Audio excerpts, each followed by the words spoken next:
Já se questionou por que Jesus, o Messias, escolheu nascer da tribo de Judá e não de outra tribo filha de Jacó? Por que essa tribo específica foi a escolhida para transmitir a promessa messiânica? Ao examinar as genealogias sagradas na Bíblia, observamos que o percurso de Jesus é delineado desde Abraão até Davi, com Judá desempenhando um papel crucial nessa linhagem. Hoje, explicarei como essa escolha não é meramente uma questão de ancestralidade, mas um elemento crucial do plano divino. A genealogia de Jesus, estabelecida desde Abraão até Davi, é extremamente importante para entender sua origem pela tribo de Judá. Abraão, reconhecido como o pai da fé, foi abençoado por Deus com a promessa de ser o patriarca de uma grande nação. Abraão teve 2 filhos notáveis, Ismael, filho de Agar, e Isaque, filho de Sara, sendo que a promessa divina foi direcionada especificamente à descendência de Isaque. Isaque teve 2 filhos, Esaú e Jacó. A bênção da primogenitura, que normalmente conferiria um status privilegiado, foi transferida de Esaú para Jacó através de um evento conhecido como a venda da primogenitura. Jacó, também chamado Israel, tornou-se o progenitor das 12 tribos de Israel. Entre os filhos de Jacó, Judá desempenha um papel central na genealogia de Jesus. A profecia messiânica, documentada no Antigo Testamento, começa a se revelar com o patriarca Jacó, quando ele abençoa seus filhos antes de morrer. Esperava-se que Rúben, Simeão ou Levi assumissem a liderança da tribo e perpetuassem a linhagem messiânica. No entanto, falhas morais significativas desqualificaram cada um deles como primogênitos. Embora Rúben tivesse o direito à primogenitura, o livro de Gênesis relata que ele cometeu um ato de imoralidade ao deitar-se com Bila, a concubina de seu pai, profanando assim a cama paterna, o que provavelmente o desqualificou para a liderança. De forma similar, quando Diná, irmã dos 3, foi abusada sexualmente, Simeão e Levi responderam com fúria, enganando e assassinando todos os homens da cidade como vingança pela ofensa contra sua irmã. Essa resposta violenta desencadeou uma severa repreensão de Jacó. A fúria desproporcional e o ato de vingança letal certamente os tornaram inadequados para a linhagem messiânica. Essas desqualificações dos 3 irmãos mais velhos são notáveis, formando um contraste acentuado com a expectativa original de liderança e continuidade da linhagem messiânica através deles. Nesse contexto, dentre os filhos de Jacó, Judá, apesar de seus próprios erros, foi o escolhido para desempenhar um papel central na genealogia de Jesus. A profecia messiânica, documentada nas páginas do Antigo Testamento, começa a se revelar com o patriarca Jacó, quando ele abençoa seus filhos antes de morrer. Em Gênesis capítulo 49, versículo 10, Jacó profetiza sobre Judá, declarando que o cetro não se afastará de Judá, nem o bastão de comando de entre seus pés, até que venha Siló, e a ele será a obediência dos povos. Essa profecia específica sublinha a linhagem real e governante que surgiria da tribo de Judá. O termo Siló é frequentemente interpretado como uma referência ao Messias, apontando para um líder e governante futuro. A conexão entre a profecia e a escolha de Judá, como a linhagem da qual Jesus viria, é clara na genealogia de Cristo. Durante a bênção de Jacó a seu filho Judá, uma passagem em Gênesis, capítulo 49, versículo 9, é notável. Jacó diz: Judá é um leãozinho. Da presa subiste, meu filho. Ele se agacha, deita-se como um leão, como uma leoa. Quem o despertará? O simbolismo do leão associado à tribo de Judá é uma metáfora rica e significativa, permeando as escrituras e destacando tanto a força quanto a realeza. A figura do leão representa poder, coragem e liderança. Judá, como uma tribo, estava destinado a ser um líder entre as tribos de Israel. Essa metáfora ganha ainda mais relevância quando consideramos a designação posterior de leão da tribo de Judá a Jesus Cristo, no contexto messiânico.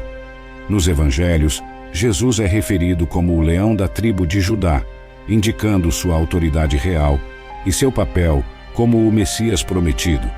Apocalipse, capítulo 5, versículo 5, descreve uma visão em que João vê um leão que é da tribo de Judá, a raiz de Davi, triunfar, uma clara referência a Jesus.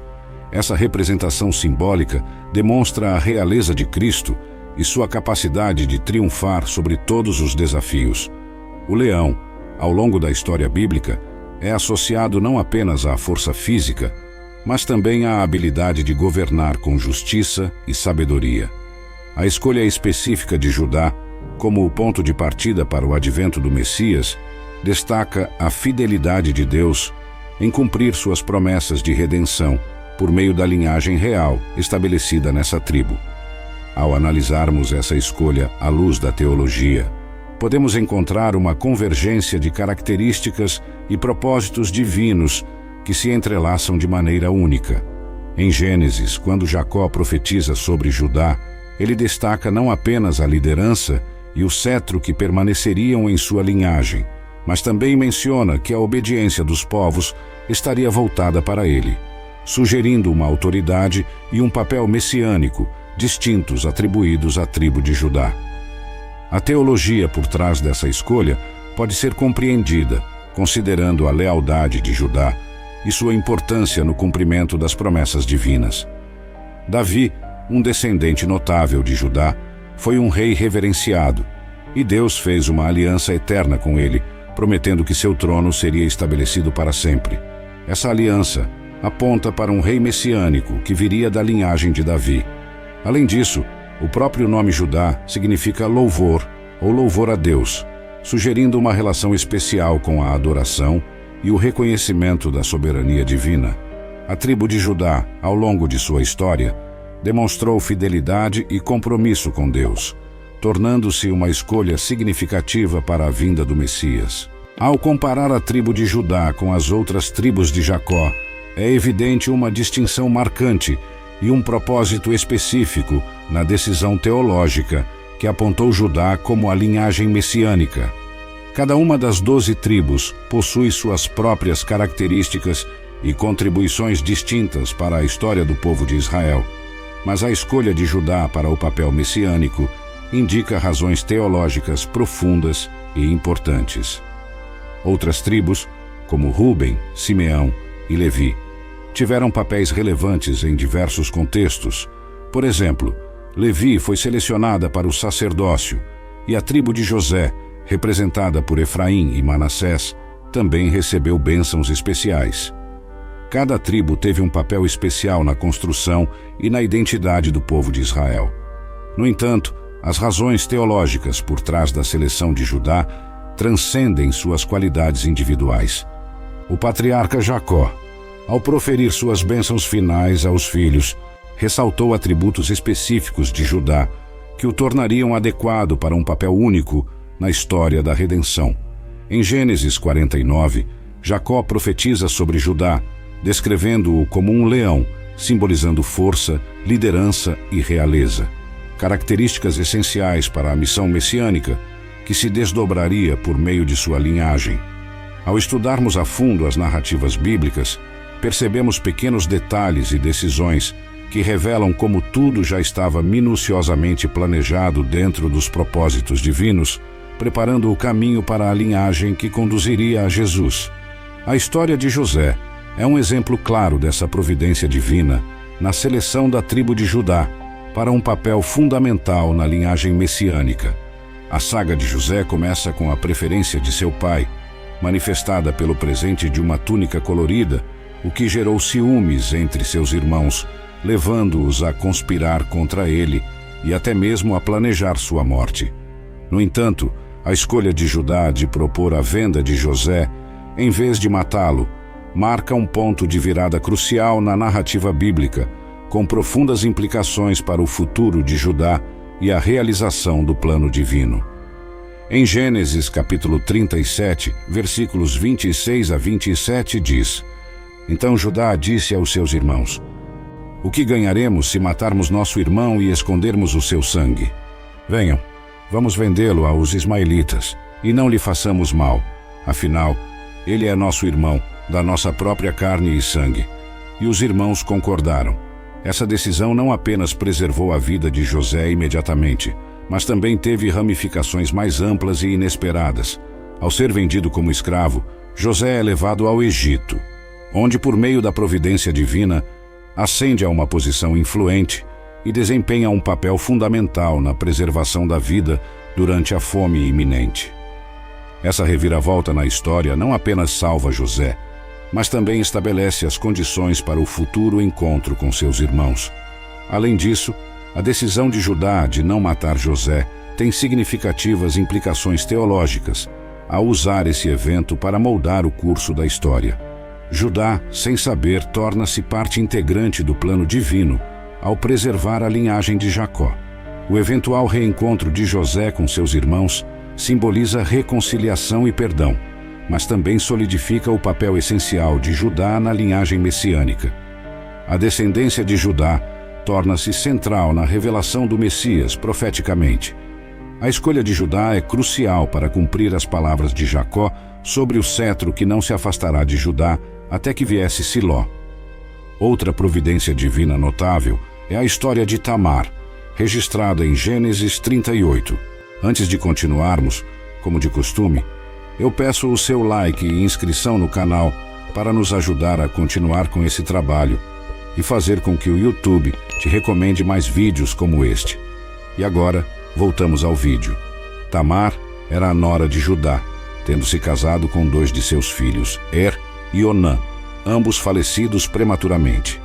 De acordo com a tradição do Levirato, que exigia que um irmão casasse com a viúva do irmão falecido para garantir descendência, Tamar deveria se casar com o 3º filho de Judá, chamado Selá, quando ele atingisse a idade apropriada. No entanto, Judá hesitou em cumprir essa tradição, provavelmente temendo pela vida de Selá, considerando as circunstâncias das mortes de seus outros filhos. Tamar, ciente de que seu futuro estava em jogo, tomou uma atitude astuta ao perceber que Judá não cumpriria a promessa de dá-la como esposa. Ela se disfarçou como uma prostituta e se apresentou a Judá. Judá, sem reconhecê-la, aproximou-se dela e teve relações. Como Judá estava sem moedas no momento, Tamar pediu algo como garantia até que o pagamento fosse feito. Ele deu a ela seu selo, cordão e cajado. Mais tarde, quando ficou evidente que Tamar estava grávida, ela procurou Judá e deu a notícia. Inicialmente, Judá ficou furioso, pois não estava ciente de que Tamar havia disfarçado sua identidade e acreditava que ela tinha se envolvido em relações ilícitas, acusando-a de mentirosa. Judá exigiu uma explicação. Foi aí que Tamar revelou sua estratégia e apresentou os objetos que ele havia dado como garantia. Reconhecendo sua falha, Judá admitiu que Tamar era mais justa do que ele. Tamar deu à luz gêmeos, Perez e Zerá, e Perez se tornou um ancestral significativo na linhagem que levaria à descendência messiânica. Essa história, marcada pela astúcia de Tamar e pela intervenção divina na preservação da linhagem de Judá, ilustra como Deus usa até mesmo situações complexas e escolhas humanas duvidosas para cumprir seus propósitos. A providência divina se manifestou para garantir que a linhagem messiânica continuasse por meio de Judá, mesmo contra sua vontade, preparando o caminho para a vinda do Salvador. Não podemos esquecer também a história de Ruth, uma narrativa comovente que se desenrola no contexto de Belém durante um período de fome em Israel. Ruth, uma moabita, e sua sogra Noemi retornam a Belém após a morte dos maridos. Ruth, expressando um compromisso extraordinário, decide permanecer com Noemi e adotar sua fé. Ruth escolhe trabalhar nos campos durante a colheita, e é aí que ela chama a atenção de Boaz, um parente próximo de Noemi e crucialmente da linhagem de Judá. Boaz, um homem justo e generoso, mostra compaixão por Ruth e instrui seus servos a tratarem-na bem, permitindo-lhe colher grãos de maneira mais abundante. O ponto de virada ocorre quando Noemi aconselha Ruth a agir de acordo com as leis de resgate e redenção do Antigo Testamento, que permitiam a um parente próximo resgatar a propriedade e casar-se com a viúva de um parente falecido para preservar a herança. Assim, Boaz, seguindo as leis estabelecidas, assume o papel de redentor. A união subsequente de Boaz e Ruth reflete a providência divina, e essa escolha específica na linhagem de Judá se revela significativa à luz das profecias messiânicas e da importância teológica dessa tribo. Após a morte dos maridos, Ruth poderia muito bem seguir seu próprio caminho e não acompanhar sua sogra Noemi. No entanto, os planos de Deus já estavam traçados. A história de Ruth é uma demonstração vívida de como Deus orientou eventos aparentemente cotidianos para cumprir seus propósitos maiores, preparando o caminho para a vinda do Messias. O relacionamento de Boaz e Ruth não apenas abençoou suas vidas, mas também contribuiu para o plano divino de redenção e reconciliação.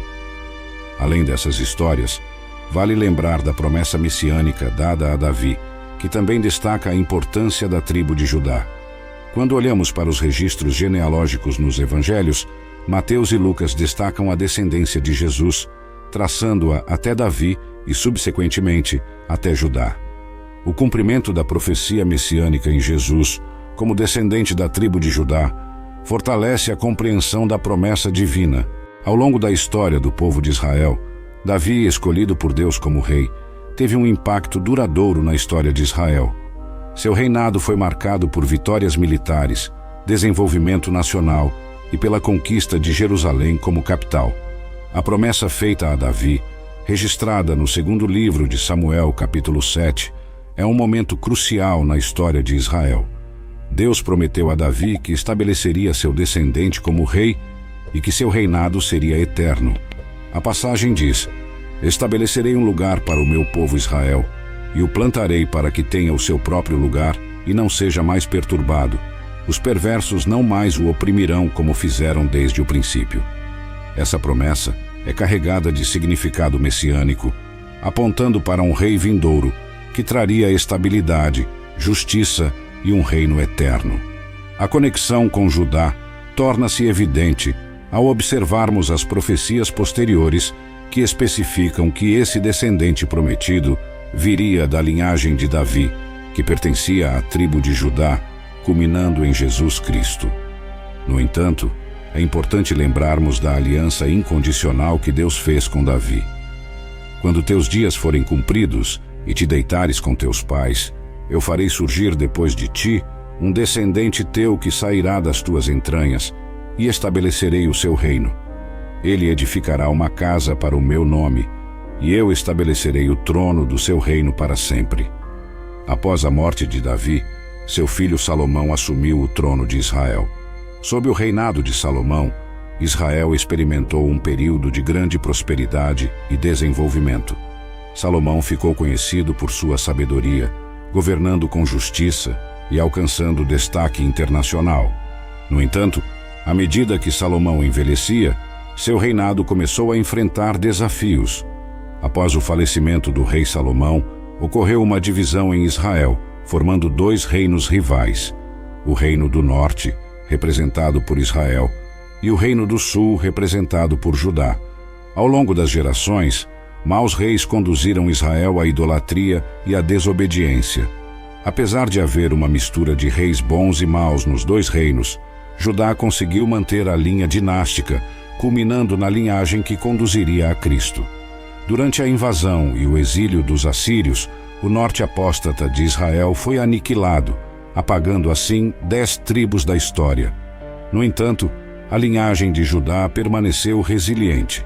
Dos 12 filhos de Jacó, Judá emergiu como um remanescente, uma pequena chama que manteve viva a centelha da liderança divina. Esse cenário, conforme previsto nas profecias, confirmou que o cetro de liderança repousava, de fato, na tribo de Judá. Ao escolher Judá, Deus não apenas cumpriu as profecias, mas também estabeleceu uma fundação sólida para a missão de Jesus na terra. A linhagem de Judá simboliza a continuidade da promessa de um Redentor, e o cumprimento dessas profecias em Jesus Cristo revela a magnitude do amor e da sabedoria divinos. Ao compreendermos a escolha de Judá, somos levados a contemplar a grandiosidade do plano divino e a reconhecer a soberania de Deus na trajetória da redenção. Espero que tenham gostado do vídeo de hoje. Se você ficou até aqui, Eu te peço que deixe o seu like, se inscreva no canal e clique em um dos 2 vídeos que irão aparecer na tela para continuar nos assistindo. Obrigado e fiquem com Deus.